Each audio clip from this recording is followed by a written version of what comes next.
Did you force sexual favors from a subordinate, NYPD lieutenant? Did you force that in exchange for overtime approval and other perks signed off by you? Absolutely not. What happened here? And we have tons of evidence by way of text messages, photographs, videos, phone records, and X-rated and racy videos and photographs from Lieutenant Epps, who is a self-professed swinger. Ladies and gentlemen, we are back with an update to the Jeffrey Maddrey situation. NYPD top cop, he quits. Now his lawyer is dropping some bombshell revelations that's going to flip this entire story on its head. So according to Maddrey's legal team, this wasn't harassment. This was a consensual relationship. Lieutenant Epps got caught with her hand in the cookie jar and is trying to deflect her wrongdoing by making these allegations against Chief Maddrey in the hopes that she'll get away with part or all of her scheme. However, the truth is, Lieutenant Epps had a consensual adult relationship, albeit for a short time. Consensual relationship, you're saying? Absolutely consensual. How long did that last? We had got together a couple of times. There was really nothing to it. There was no romance. We weren't girlfriend and boyfriend. We had an office fling, and that's all it was. And apparently they got some receipts to back it up. They're talking about some racy text, some explicit photos, and an allegation that Lieutenant Qualtisha Epps wasn't a victim, but a willing participant. So obviously this is absolutely insane. So we're going to peel back the layers of this scandal and dive into some of these messy details. But you know what? This is peak 2024 New York City madness. Obviously, while harassment is a serious issue that should be always investigated thoroughly, it's impossible to ignore how crazy 2024 has been for New York City. We're talking about a year where our mayor has been federally indicted. There's this migrant crisis spiraling out of control. Mentally ill individuals are pushing people onto subway tracks and even setting a woman on fire on a train. This is crazy. At the very least, you expect the police force to be the one institution that's going to hold it together, keep us all safe. But nope, they're out there paying for sex or arranging for sex or paying for overtime. A lot of money and sex is being exchanged, allegedly. So let's talk about this situation. The first red flag is the timing. Epps' allegations emerged only after her extraordinary overtime pay of $204,000 and a total salary exceeding $400,000 came under scrutiny. But at that point, Epps was already under investigation by the NYPD Internal Affairs Bureau for falsifying overtime hours. So this is allegations of fraud and theft from the department. Facing potential career-ending consequences, Epps suddenly flipped the narrative, claiming that she was a victim of being forced, coercion, and harassment by her boss, Jeffrey Maddrey. That's crazy. That's some serious allegations. So this sequence of events feels less like a genuine plea for justice and more like a strategic pivot, in my opinion. It seems to be that Lieutenant Epps is under investigation internally by the NYPD since October. And the allegations are that not only was she putting in for excessive overtime, but that she was actually putting in for overtime that she had not completed or done, so that she was effectively stealing time. And she knew she was being investigated. She applied to retire on December 16th. That same day, she attended the chief of department's Christmas party along with 40 of her colleagues, where she was smiling and thanking everyone. She even texted that night to the chief her gratitude. 2 days later, the Internal Affairs Bureau suspended her for the issue with her overtime, which the decision to suspend her had nothing to do with Chief Maddrey. She filed a complaint on December 20th, and it was co-signed by the same lawyer who in the past has unsuccessfully sued Jeff for a plaintiff named Tabitha Foster. Halfway through the Tabitha Foster case, Attorney Sanders ditched his client and ran for the hills. She got other attorneys, but that case was dismissed, and she now has to pay costs for bringing her meritless case. If Maddrey truly forced her into these acts, why didn't she come forward? She's been on the force for a very, very long time. She could have went to anyone. She's a cop. And why did her allegations only surface when she was cornered by investigations into her own misconduct? It just seems like it was more like an attempt to shift the blame and muddy the waters than a sincere claim of victimhood. Or just accountability of, hey, I got caught. I was doing something wrong. It's on me. Is it anyone else's fault but my own? But she didn't do that. And let's talk about some of the evidence. As of now, the case against Marjorie appears to lack any concrete evidence. No text messages, no emails, no corroborating witnesses have been presented to establish Epps' claims. Not yet. But meanwhile, Marjorie's legal team has come forward with what they say are racy text messages, photographs, and videos sent by Epps herself. According to Marjorie's attorney, these materials shows Epps initiating contact and attempting to start a consensual relationship with Marjorie. And we have tons of evidence by way of text messages, photographs, videos, phone records, and X-rated and racy videos and photographs from Lieutenant Epps, who is a self-professed swinger. And we have all this evidence because she sent it to Chief Marjorie in her attempts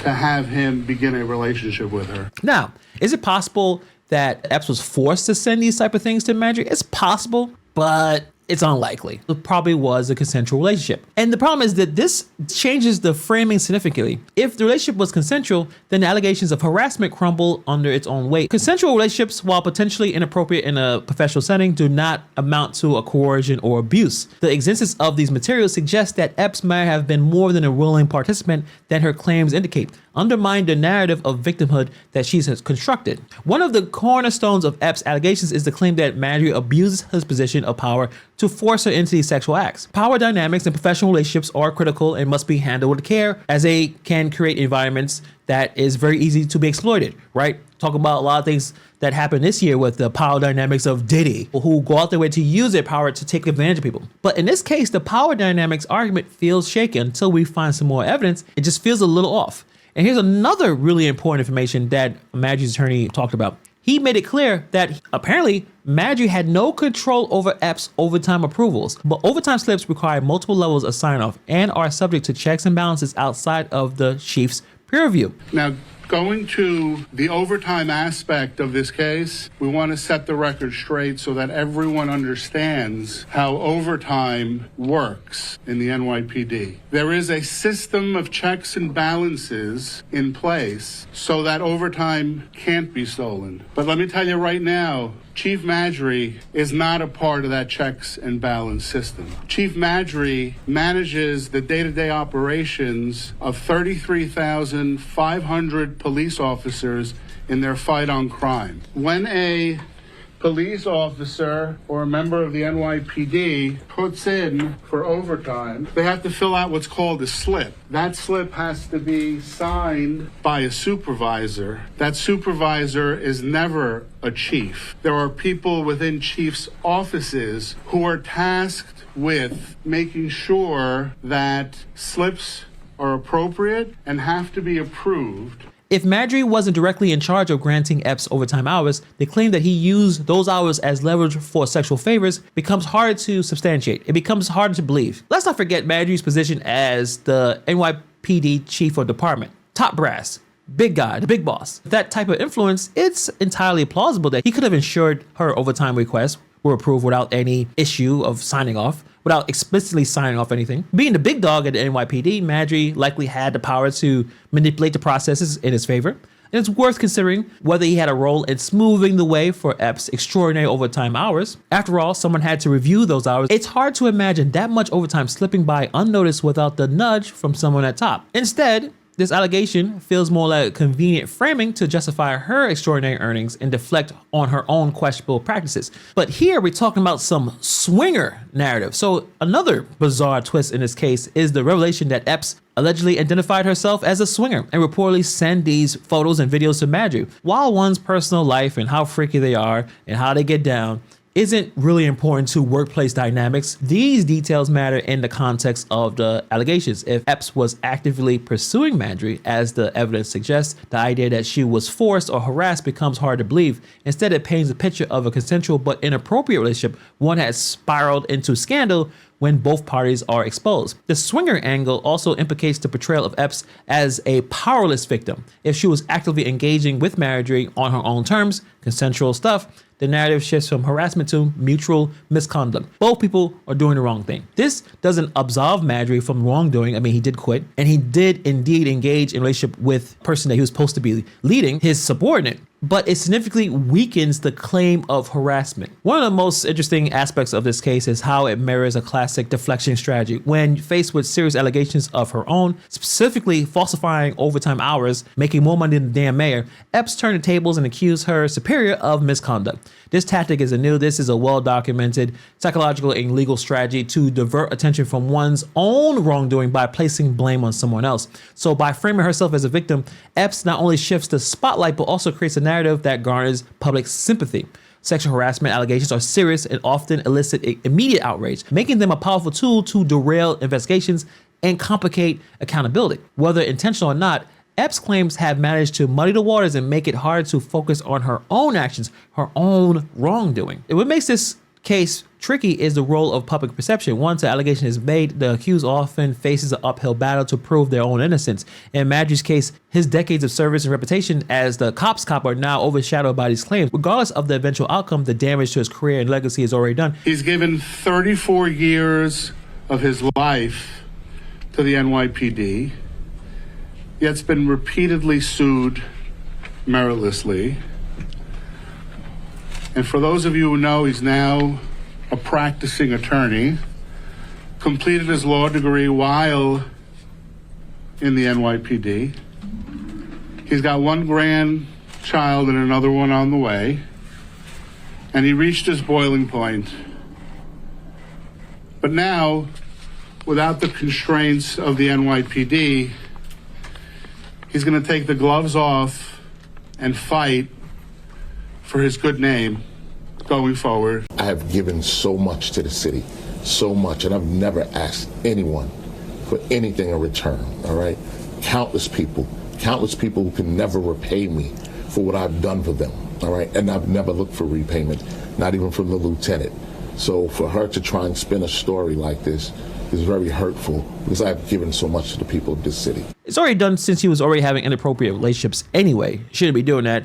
If you were a cop, you wouldn't be having sex with a swinger, as they say in this situation. He should not be given a free pass. There's evidence of wrongdoing. He should be held accountable. But the lack of concrete proof, coupled with the suspicious timing of the allegations, raises some important questions on how easily reputations can be destroyed based on unverifiable claims. Really, don't have sex with your employees. Don't have sex with your coworkers. Don't do it. Bad idea. It's always a bad idea. 100% don't have sex with your workplace peeps. Keep them in a professional place. Don't put your thing out at all. That's the lesson that I want to give to you guys. Keep your genitals away from the people that you work with. Seriously. At its core, this case is just a tangled web of allegations, motivations, and incomplete narratives. So Epps is claiming harassment, while very serious, are undermined by the lack of evidence. So we're going to be checking out this story, seeing what's going to happen. Let's see what Epps' response is. Maybe she has evidence that this was something forced, that Madry was this predator that was just looking for sex and was willing to give out as much overtime as possible to get it. So we'll see. We'll keep following it. Let me know what you guys think about this situation. Put it in the comments below. Thank you for taking time to watch this video, and I'll see you guys in the next video.